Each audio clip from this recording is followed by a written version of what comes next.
You want to hear about some fun horror books? Dark bleatings, everyone! So it's been a while since I've done a reading update.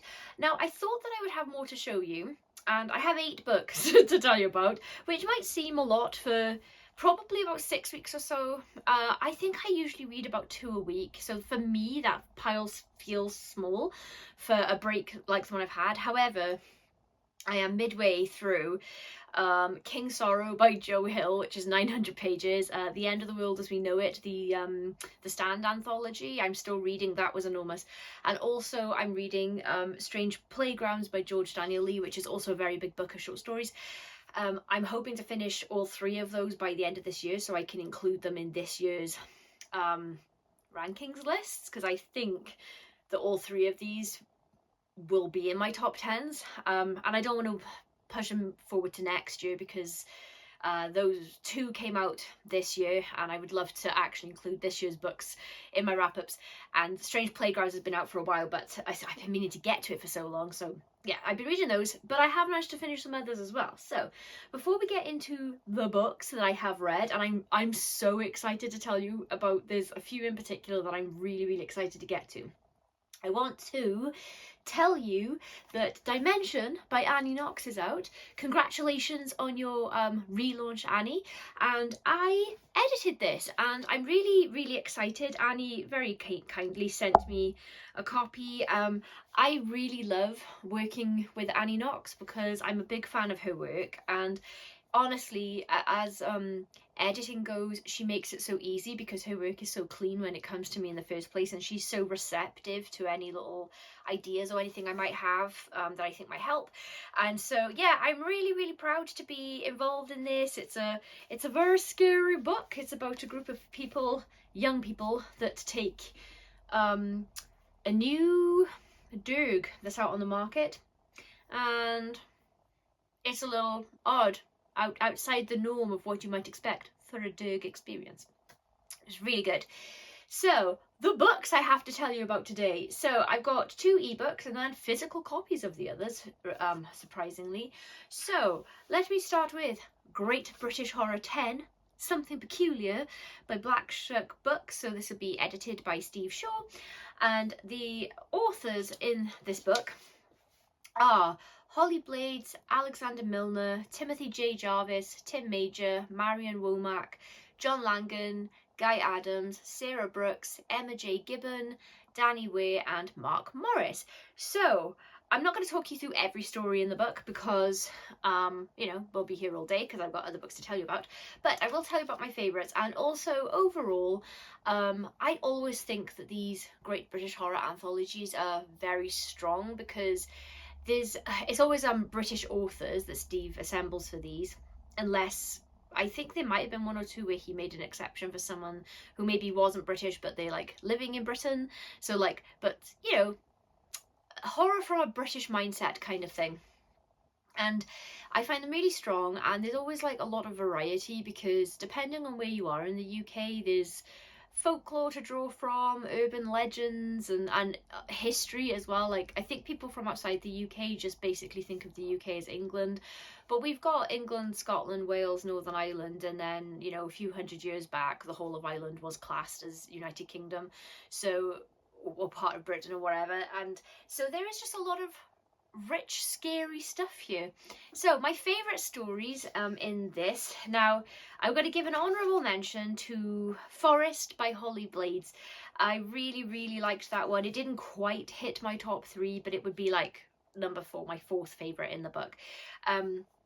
It's written from the first person perspective of a tree, and I have my own ideas about what I think the themes are about, what the story is actually about, but what I really liked about it was I really like first person stories that aren't from human perspectives. And like, so I've read a few that are from like a house, like the perspective of a house, one that was from the perspective of a block of flats, and I always think that that's really fun if they're done well. And I thought that what Holly did really well with the story is that on top of like the themes, which I really enjoyed, this felt to me like it was about the sort of absorption of knowledge and memory and things. But the danger in writing about a perspective, from a perspective like that, even more so than with a building, because a lot of people are coming and going into buildings and there's always something to think about. But a tree is a static, I mean, I know it's growing, but it is a static being, and that does run the risk of sort of making the story feel static, because how much plot can you actually have when we're talking about a tree? So it wasn't like a plot heavy story, but I felt like it was more, the meaning of it was bigger than just like a sort of like a singular kind of plot, if that makes sense. Like it felt like there was like a span of time and stuff as well. So I thought that that was really effective and really different, and I really enjoyed it. Okay, so my favourites. These are all writers that I read before, so I was delighted to see all of these come up. So there was Urchin Baron by Tim Major, and I really like Tim Major's shorts. There's hardly ever that there's like a miss for me in a Tim Major story. So this is, oh, this was so creepy. So this one is about Billy, who's a film location scout, and she goes to this coastal town, really quiet little place, not a lot of action, to look at the beach and some other locations, possibly to set this film here. And she meets a local woman who is off-putting, shall we say, and this woman is very insistent that this is the perfect location to set this film and draw all of these people into the area. And the more it goes on, the more you're worried about, like, why does she want new people in the area, like, for what purpose? And there is a hint and like a lot of sort of folk horror vibes, I would say. Like, I feel like this is a folk horror story, and we're getting it from the perspective of someone who doesn't know that they've stumbled into it. So the stuff we're actually told is very limited. It's more like we're kind of piecing together what we think is going to happen here. It was very creepy and unsettling, and I really enjoyed it. I love there's something messed up in this small town kind of story, so I really enjoyed it. And Tim wrote this without going in any sort of obvious direction as well, which I really liked. And then there was Acolytes of the Famished Giant by John Langan. This one, again, there was something like creepy and off in the sense of like tradition in this one. And this is about a family that go to visit Granda, and he I keep wanting to say granddad, because that's where I would say, but Granda. And he gives his young grandson a knife, and his mum's not too happy about this, but everyone else is treating it like this is fine. But there is a particular reason that he's given his grandson this knife, and again, there were a lot of elements of horror that I really enjoy. This one felt mildly, kind of folky, without, again, being too overtly or obviously folky. It was very unsettling. Any story that uses a phrase like the old ones, like that always makes me think about human sacrifice, so I really enjoyed this one as well. And then my other favourite was Confetti by Mark Morris. So I'm just looking at notes to make sure I get the titles right and everything. Okay, so this one felt a bit sort of like almost modern gothic-y. This is about a couple, and the guy has passed away very sadly. He kind of got really drunk one night and then just like fell asleep out in the yard by this tree and was subjected to the elements and perished like a sadly fallen pear from a pear tree. And so his widow has moved on, and she's with his friend now, and there's like a lot of guilt, and they're living in this house and they can see this tree from the window, and the new guy is very increasingly paranoid that his friend might not be gone and that he might feel some sort of way about them being together now. So this one felt like it was one of those sort of guilt-riddled anxiety stories about someone who might or might not be paranoid. It's the best thing about horror stories. And the other thing I like about Mark Morris's writing when he's doing stories like this is generally I really don't like it. I don't like the, oh, are they nuts or are they actually seeing the thing or whatever. I generally don't like that, because I always prefer that the supernatural thing is actually happening, always. And generally, if it's either that or it's a mental health thing, I just find that the mental health thing is a lot of the time it's a lazy shortcut and it's not done very well. But Mark might give you a different option sometimes. So yeah, I really, really enjoyed it. It was a really, really good anthology. I would recommend it. But I have another anthology to tell you about, and this one has just tickled me, as people say, as my granddad would have said. This is called Stories from the Motel Sick, and it's edited by Michael Allen Rose, and it's from Rochambeau Publishing. I think that's how I say that. Now, sorry, I didn't make a note of all the authors in this one stupidly before I started filming this video, but oh my god, Stories from the Motel Sick. If you enjoy short stories and you enjoy concept anthologies, this is the one for you. This is one of the best anthologies I've read this year. Spoiler alert for my top 10 anthologies list, because this is, I don't know where this is going to rank on it, but it's definitely going on it. The concept for this one, so usually when you get, like, what I mean by a concept, so you have themed anthologies. So I, at the start of this year, co-edited a werewolf themed anthology, ghost anthologies, vampire anthologies, la la la la la. But yeah, if you've ever listened to a concept album from a band, you know, where like everything feels in universe, everything is linked together, this is what this was. So Stories from I'm laughing because I just keep thinking of all of these stories in there. Stories from the Motel Sick is an anthology where all of the stories are set in the Motel Sick, and the thing about this motel is that there is a room for every theme imaginable. So this isn't a normal place, it is not a normal motel. There is clearly some sort of magic or supernatural stuff going on here to make the motel where it is. So if someone, you know, walks in and they, you know, want a regular honeymoon suite, they can have that. But if they want to, you know, turn up and check into a room that's entirely made of cash and everything in the room is cash, that's what they're going to get. There's a story where there's a sort of time spanning elevator in the room.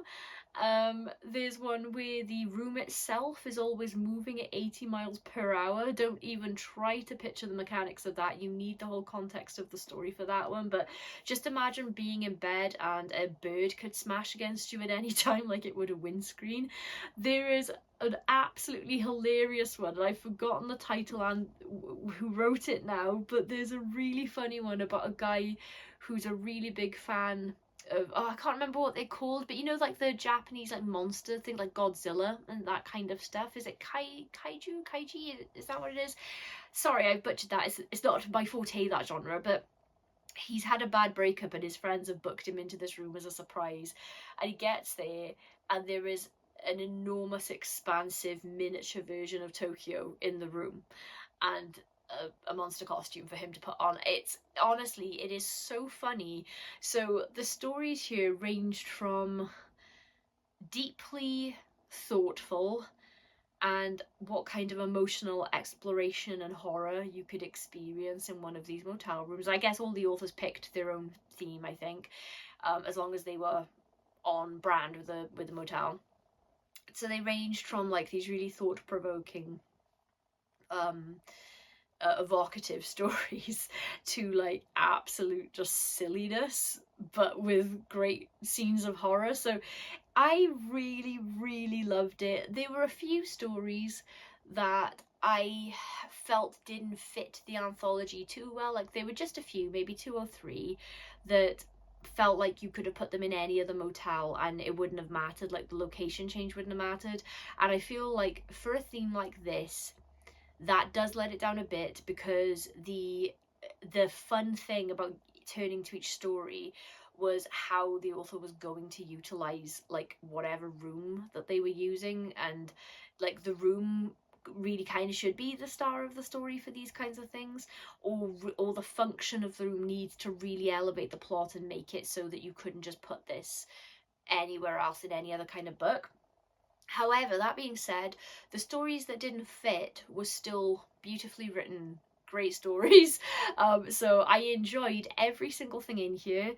Um, Almost all of the stories absolutely nailed the theme. The theme itself was hilarious and horrifying and just so creative and so fun. I'm really enthusiastic about this anthology because this feels like what a collaborative, like fun project should feel like, to work on and to get to read. So like as a reader, I feel part of it from like an audience perspective, and I just had the best time with it. I just thought it was really, really good. Moving on to some novels now. Oh, I think these are all novels. Oh, apart from one. Can't wait to talk to you about that one. So let's start with The Soul Thief by S.L. Howe. So I'm going to read you the back for this. This is kind of a gothic horror, and so it says, Manchester, 1888. Through the darkness of a midwinter night shift, the flicker of a candle flame illuminates the exhaustion in Dr. Warren Carter's eyes. Memories of a painful surgery and the fine line of human frailty haunt his every thought. A nightcap with the beautiful Rosie is just the tonic he needs. What should have been a pleasant encounter soon turns sinister when the young nurse disappears without a trace. One by one, more disappearances occur at the hospital until a private investigator is brought in to assist, but rather than finding answers, he becomes trapped in a nightmare of his own making. So, this was an interesting read for me because I do enjoy ghost stories and I do very much like gothic fiction, but I don't tend to reach for it. So I usually, like, I'll every now and then I'll pick something up and I'll be pleasantly surprised by enjoying it, or I won't enjoy it as much. And the reason is because there are two kind of things that I tend to veer away from, and I think this is a lack of confidence as a reader on my part. I veer away from things set very far in the past, and I'm talking 50 years in the past, even though I'm nearly 40. Because my sense of history and what things looked like and how things were is awful. Like, if somebody says, oh, picture 1850 Britain, I can't picture it. I'm awful with that kind of stuff. And also Gothic literature, and I say literature, I mean like classic Gothic literature, tends to be written in a sort of all more traditional way, and I struggle with the language a bit. So I find that classic Gothic fiction, I'm sort of deciphering the language as I go along, and that's not to say I haven't enjoyed things and understood things, but I need to spend a bit more time on that kind of stuff. I need to really focus. And then contemporary Gothic fiction, I feel a lot of authors emulate the style because that style of horror really does lend itself to this beautiful literary approach.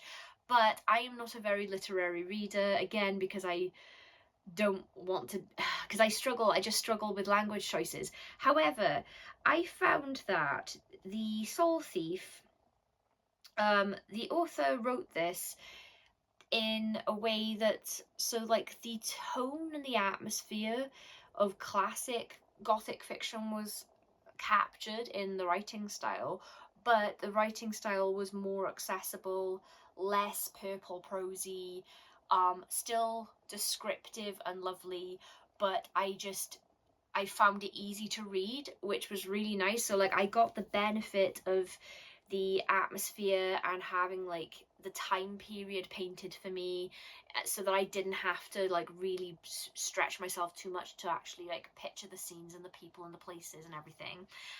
So like I wouldn't say that the writing's simplistic or anything like that. I just found that the author struck a really good balance between writing in a really nice accessible way for people like me that might struggle a bit, while still capturing like the mood and everything somehow, and using the sentence structure and their word choices in a just a really nice fluid way. That's what I'm trying to say. And the story itself, it was very engrossing. I struggle a little bit if we're like engrossed following one character for a bit and then we swap to somebody completely different, which does happen here. But I did also find that the author was able to sort of take my hand and carry me into the next person's bit of story as we jumped around a bit. So I really enjoyed it. That was my first read by this author, and it was a lot of fun, and I would recommend that if you like gothic fiction. Now next, this was something completely different for me. This is Death's Dark Wings by Raven Dane. I know of Raven because I always see Raven at conventions, but we don't know each other because I'm always there for the horror stuff, and I assume that Raven is there for more fantasy stuff, and I know that Raven writes poetry. I've been at a few of Raven's readings actually, so I'm too shy to talk to Raven when I see her because she doesn't know me and stuff, but yes, I do very much know her by name and face and reputation. People really seem to like her books. So this one: from deep within a dark dimension beyond all that is known by the world of men, the soul of a great raven broke free, tearing through the veil between worlds. The brutal rent in the veil gave out a scream of The brutal rent in the veil gave out a scream of warning, resonating through the minds of humans and seed alike. I don't know if I'm saying that right. The eerie sound tainted all souls, though only a few could hear it, even fewer understood its meaning. So this is this was like, I don't know if it is dark fantasy because I'm not very good with my fantasy genres, but this was just a completely different kind of reading experience for me because I primarily read horror, and horror in all its forms. I feel like I have kind of a comprehensive, rounded reading of horror, but when you go outside of that, I am very inexperienced with other genres. So the writing style, the type of story, the kind of characters, like how the characters are introduced, that was a major difference I noticed, because we've got a character that's, riding a horse and things like that. I know that sounds really dumb, but I'm just not used to that being a character introduction.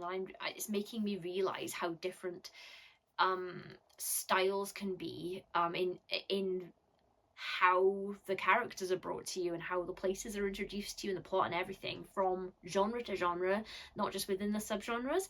So it wasn't my favorite thing I read this month, but again, I dipped out of my usual reading preferences. But this did have very dark themes, and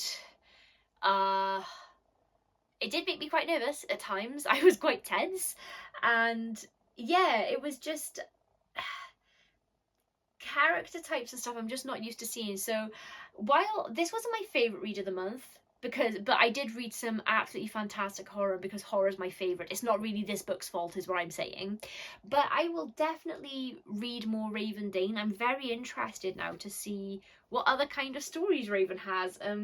Yeah, that was like an eye-opening, like a learning curve experience for me of a book. So I really appreciate it for that. And yeah, very, very happy that Raven's introduced me to something completely out of my wheelhouse and that I think I could get into. Got a little novella for you next.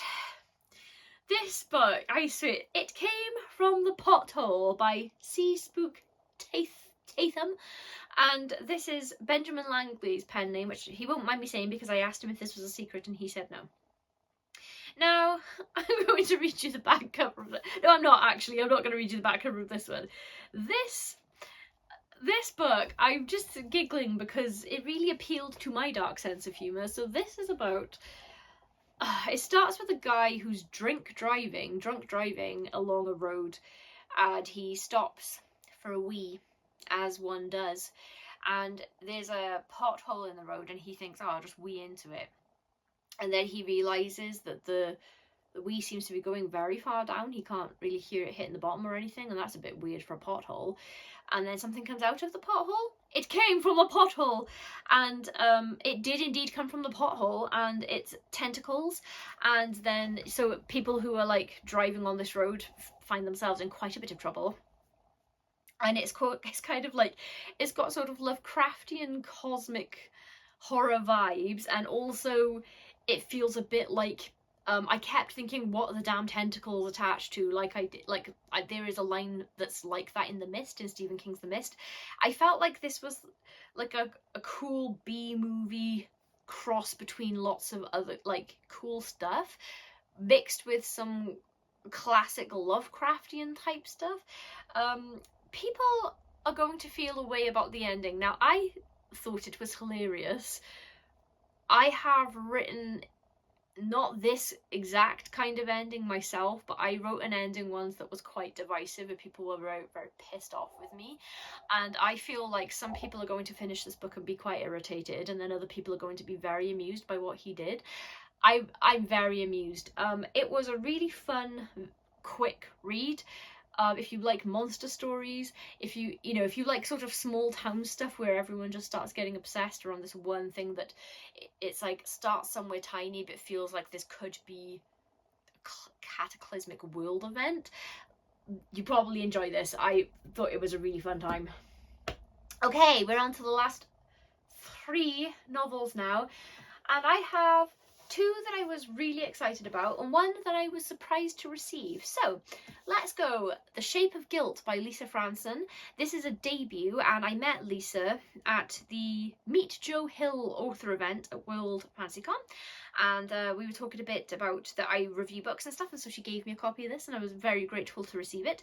And it's a nice short read. It's somewhere in the region of about 150 pages. It's very, very quick. And I was obsessed immediately. So because what I'm like, I don't read the back cover copy before I go into a book, so I just went in completely blind. And this is about a young man who is in a coma following an attempt. It's very sad on his life, and his mother is there, and she will not leave the hospital. You know fairly quick that she hasn't been home in a long time, and she just refuses to leave his side. And they've got this toy bunny rabbit that she thinks has a telepathic link to her and also to her son that's in the coma, and this is a mode of like communication for them. And the dad doesn't believe this, but he's just accepted the creepy bunny is always around, and he's very worried about his wife's mental health, and she's had issues in the past and things like that. So I thought initially that this was going to be a mental health story, and that the bunny acting as like a conduit was going to be some sort of symbolism or metaphor for whatever mental break she's having. I've read stories like that before. It is not that, and I don't want to spoil it, but it's not that. Although the mental health theme is very much there, and I thought that the mental health aspect of this, because this is a mental health story, don't get me wrong, like the guy in the coma has obviously got some serious problems. His mother has problems.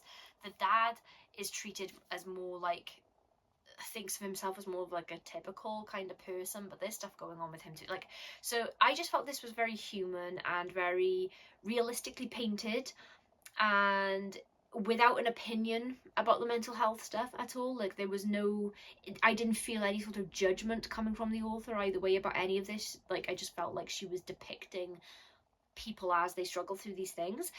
But there's a sting in the tail on this story, because your empathy is already ignited by the situation. This is horrific. You feel sorry for the guy in the coma, you feel sorry for the dad, you feel sorry for the mum, and you can't help it, because this is a nightmare scenario for all involved, and my heart was just going out to everybody. And then as the story goes on and you find out little pieces, you start piecing together like why this situation has unfolded. I couldn't disengage my empathy, but I felt like I should, and I won't say exactly why or towards who, but I just feel like this is one of the greatest mental health stories I've ever read, because not only did these characters feel very real, not only was the bunny not used as just like the typical way it would normally be used in a story like this, but the author was not afraid to go like darker than you can imagine with what she was doing with the characters, and I really take my hat off to her for that. I thought that it was all done really well. There were surprises in there, but this is really a book that makes you sit and reflect about like how you perceive things or how you should perceive things. And I feel like this is probably, for me, one of the best books that I've read this year. I don't know, am I overselling it? No, I think this is one of the more thought-provoking books that I've read this year. This is definitely a book that surprised me. And I'm someone who I'm working out where I think things are going to go as I'm reading along a lot of the time, and I hate being right, but I tend to be kind of like, I can kind of foresee things, like I'm sure a lot of readers, but this one took me off guard. So yeah, there's sensitive themes in here. I've mentioned a few of them. Maybe check trigger warnings online if you're worried about this. But I really think this is a really amazing piece of writing, and I just love what the author did, and it was a 5 out of 5 easily for me, and I've been stingy with my 5 out of 5s this year. So that's The Shape of Guilt by Lisa Fransson. Now these last two, I'm so excited, and I didn't know which order to even talk about them in, you guys. So I'm going to go Itch by Gemma Amor first, because I read that first out of these two. I was very excited when I knew this was coming out, because I'm a huge Gemma Amor fan, and I was just really, really excited, and also very excited for Gemma as well, because this is a Hodder and Stone release, and that is no small feat. Like, this is like an author's dream publisher, and so I'm so happy for Gemma, and she is deserving of this kind of recognition, this kind of publishing deal. She works really hard, and her work is really, really effective. So Gemma is another one that writes excellent stories that don't shy away from the mental health aspects, and I think that her work tends to encapsulate women now, like today's women, and the stuff that people are going through, and the way that we're processing things. Like, I feel like we're at a weird tilting point in society at the moment, and I think that Gemma really captures those anxieties. So what is Itch about, you might be wondering? It's so good, you guys. It is so good. I mean, I was obsessed with Full Immersion, but I like this even more. Easily, I like it more, and Full Immersion was like my favourite book of the year a couple of years ago. I think this is Gemma's best piece of writing so far, best story. This is about a woman who has broken up with somebody following, let's call it a domestic incident, and that's downplaying it quite a bit, and she's moved back to her hometown to stay with her dad for a bit, and they've got a bit of a weird relationship. Like, he's not too emotional, and but you can tell that they really love each other. She's having these kind of like quite nice childhood memories about him, like making her warm milk when she can't sleep and things like that. So you get this like real sense of like there is a bond there, even though they're not great at communicating like on the surface of things. And basically, as soon as she gets back to town, she's walking through the woods and she comes across the dead body of a woman about her age, and this starts this whole thing of Itch. Like, she sees ants, she feels like there are ants on her, and that's a recurring theme as we go through. And I mean, I think it's fairly obvious that to me, this is how I read it. I feel like the ants weren't really there. And this was something that she was obsessing over. It was like almost like an OCD kind of thought. But obviously I just felt like that was a metaphor for like there's something niggling her in her subconscious. Like, she finds this dead body, and then she starts getting these memories, but they're not memories that would make you think anything's wrong. Like, I was really wondering like what these little memories had to do with anything, and why she was so disturbed by these things. There is a police officer that kind of seems like a bit of a dick, that is not too sympathetic towards our main character when she finds this body, because it's almost like she thinks she's a suspect.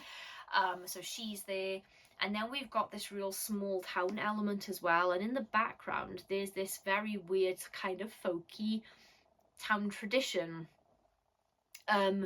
which really tapped into my my kind of senses for things I really love in a book. So this was just taking everything off of me. We had a protagonist that was really, really easy to root for and like want the best for. She's gone through some stuff, not of her, you know, none of this stuff is stuff of her own making, and even if it was, like, I'd still feel sorry for her. But like, you know, bad relationship with someone that turns out to not be so nice, someone who's manipulated her and mistreated her, and you know, you wanted to connect with her dad properly, and then she finds this body and you're like, oh god, what's, you know, and then you're like, what's going on with this town then, with this weird little, and nothing was what I thought it was going to be. Like, I thought that I knew where this was going. I thought that this was going to head into like, she has some sort of like absolute mental break, and then we just go into like a world of just her subconscious or something. No, no, no, no. We are very much in the real world for all of this story, with some kind of fantastical elements thrown in to like show us parallels to things, and you know, highlight certain emotional states she's in. But we are very much rooted in the real world here. There's human jeopardy with her relationships. She's trying to figure out everyone around her. Like, she's having a hard time, and I relate to that. I've been in these situations where I don't know if any of the people around me feel the way about me that I hope they do, or that I've read their behavior to suggest. So yeah, we've got a murder on the loose, strange relationships, we've got this violent ex lurking in the background as a threat that might come back at any time. We've got this weird tradition in the town that I was like, how does that tie into anything? Why has it been mentioned? And the way that it all ties up together in the end was just a stroke of genius. Like, all of these little details that Gemma was throwing in, and that I thought were thrown in as just like little character markers, like things that inform us about characters, she sowed some very huge clues into like what was going on, into these like seemingly nothing bits that all come folding back in at the end. And I just it's incredible. It is an incredible read. I really loved it. In terms of like, how would I rank this in terms of like horror, if you're looking for a horror novel? It depends on your brand of horror that you enjoy. For me, this was very horrifying, because I'm always worried about people and their intentions at the best of times anyway. So if that's the kind of thing that sets you off, if you enjoy reading like real world, like people-based horror, but without anything crazy, so like there is violence is a part of this, but it's more like we see the aftermath of it. But there are some scenes that are like quite upsetting, but Gemma doesn't like lean gratuitously into them, if that makes sense. So there's some hard stuff to read, but it's kind of handled in a palatable way, I would say. No crazy monsters or anything like that, but yeah, there's enough like creepiness in here, definitely, for me. I just thought that was a 5 out of 5 book for me as well. I thought it was incredible. And then, I need a sip of tea. Now, last up, and if you do want, you know, monster horror, Coffin Moon by Keith Rosson is the one. Oh man, this was so good. So, do you like vampires? Do you like vampires, but you're kind of sick of sexy vampires, or vampires you can reason with? Because you won't find that kind here. This vampire is like somewhere between a 30 Days of Night vampire and a John Carpenter's vampire. It's about a guy who lives with the love of his life and his niece. Her mum is in prison, and so she's a teenager, and they're just sort of like navigating life together. They live above a pub that's owned by his in-laws, and there's a real nice family feel to all of this. Like, he doesn't have like an amazing relationship with his mother-in-law, but I do get that like they all love each other and things work. And then he is worried that his mother-in-law is being extorted by this like biker gang that are dealing drugs out of the pub, and he's very worried about like her losing her license, losing the business, or even going to prison and all of that stuff. And obviously he's looking after a niece whose mother is in jail, so I just thought the character work was so good, because the author tells us so much about these characters just in those kinds of details without hitting us over the head, like, oh, just put that in there to make sure you all know that this is, but like, it's like not treated us like idiots at any point. So this guy is a very nice guy, but he's not somebody that's going to put up with being blackmailed. And he walks into the bar one night while this gang are in there and they're talking to his mother-in-law, and he's like, no, I don't think so, Sonny Jims. And he, lets them know that they will not be getting one over on his mother-in-law, and it gets a bit nasty. And it is a big, big, big mistake. He doesn't really know what he's walked into there. The biker gang's leader doesn't seem to fit them.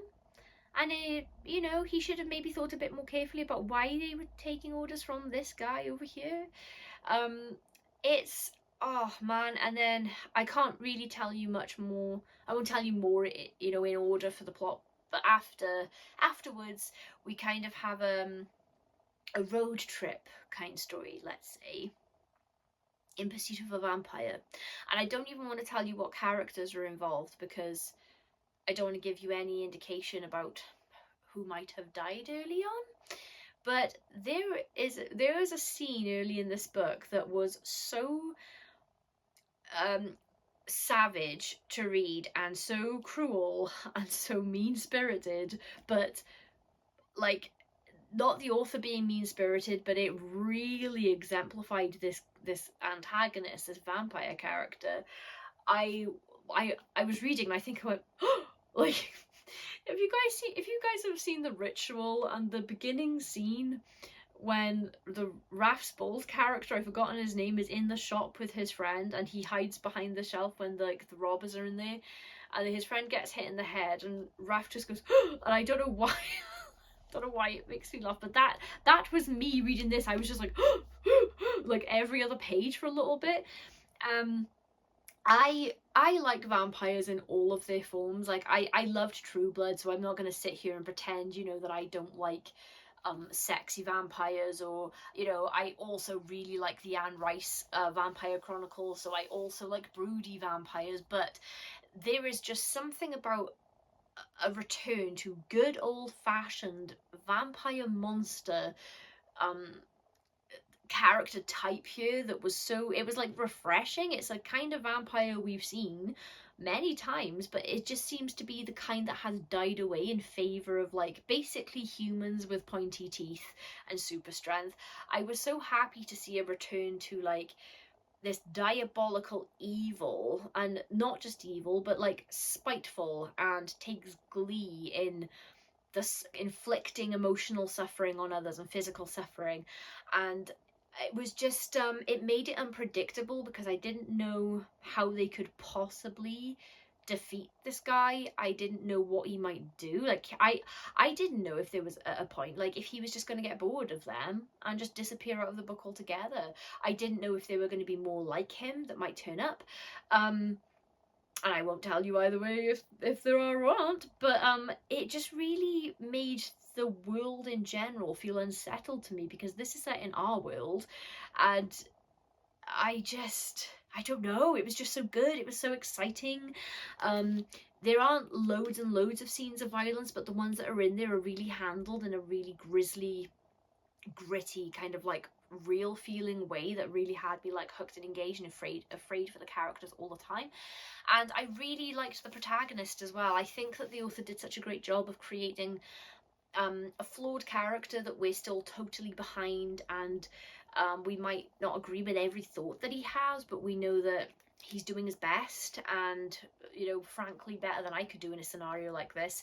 And the character relationships as well, I think, were handled really well, because in the beginning, when everyone is still there, we don't get a lot of time with the characters interacting, but the sense of their relationships was very strong. So I just think, yeah, Keith is a really, really good writer, and managed to translate everything so quickly so that he could get the plot moving really fast, and the plot it's really fast paced. I think I read this in one sitting. So yeah, I can't really rave more about it more specifically than just sitting here for the next 10 minutes going, I loved it, but I loved it. 5 out of 5. That's gonna be in my favourite books of the year as well, undoubtedly. Oh, I'm sad that I've run out now. For anyone that cares, unless Joe Hill does something crazy that ruins King Sorrow for me in the last 200, I'm on the last 200 pages now. That book is phenomenal. The End of the World as We Know It, I'm really enjoying that as well. Strange Playgrounds, I'm really enjoying. So I have had just like the best time reading all of these books recently. If you're I am aware that I got a big review list still going, but I needed to have a break and take some time to read some stuff off my own personal TBR as well as requests, because I spent most of the year reading requests and most of last year reading requests as well. I am on it. I've closed my review requests for the time being until I've caught up. So bear with me on that. If you're waiting for a review, you will get one, but after I have cleared this wave of review requests, I'm gonna have to change my policy a little bit and just, you know, not promise everybody a review, because usually I'm like, I can't promise you a time frame, but I will review it. And I think there's only 1 or 2 things that I haven't reviewed ever that have come my way, but it's not manageable anymore without me having to sacrifice all of the other books on my personal TBR to get to things. So yes, if you have already submitted something to me, I've acknowledged receipt of it, there is a review coming. It'll be, I don't know, I don't want to give a time frame, over the next few months. But after that, yes, when I reopen, I'm going to have to change my policy a bit. But yeah, let me know if you've read anything really, really great that I should know about the last few months. I'm trying to like embrace my own personal TBR again. If you've read Coffin, Moon, Itch, or I'd be particularly interested if anybody has come across The Shape of Guilt by Lisa Fransson. I haven't met anyone else that I can talk to in real life about that.